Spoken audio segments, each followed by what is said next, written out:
everyone, welcome back to my channel. I am Anushka Sharma and I am from Nand Kumar. আজকে আমাদের আলোচনার বিষয় হলো verb list. হ্যাঁ বন্ধুরা, আজকে আমাদের আলোচনার বিষয় হলো ভার্ব লিস্ট। আমরা কটা ভার্ব নিয়ে আলোচনা করব। প্রত্যেকটা ভার্বের আমরা প্রেজেন্ট ফর্ম, পাস্ট ফর্ম এবং পাস্ট পার্টিসিপাল ফর্ম নিয়েও আলোচনা করব। তো প্রথমে হলো বিগেইন। বিগেইন মানে আরম্ভ করা অথবা শুরু করা। এর পাস্ট ফর্ম হবে বিগ্যান আর পাস্ট পার্টিসিপাল ফর্ম হয়ে যাবে বিগান। ব্রিথ।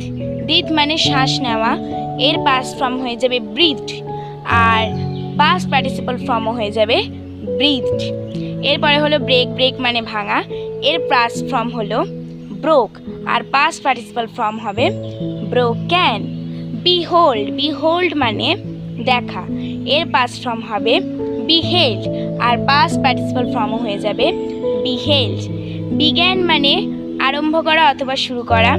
এর পাস্ট ফর্ম হবে বিগ্যান আর পাস্ট পার্টিসিপাল ফর্ম হয়ে যাবে বিগান।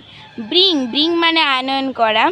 এর পাস্ট ফর্ম হয়ে যাবে ব্রট আর পাস্ট পার্টিসিপাল ফর্মও হয়ে যাবে ব্রট। তো আজকের জন্য এতটাই। দেখা হচ্ছে নেক্সট ভিডিওতে। Good bye, tata and take care please.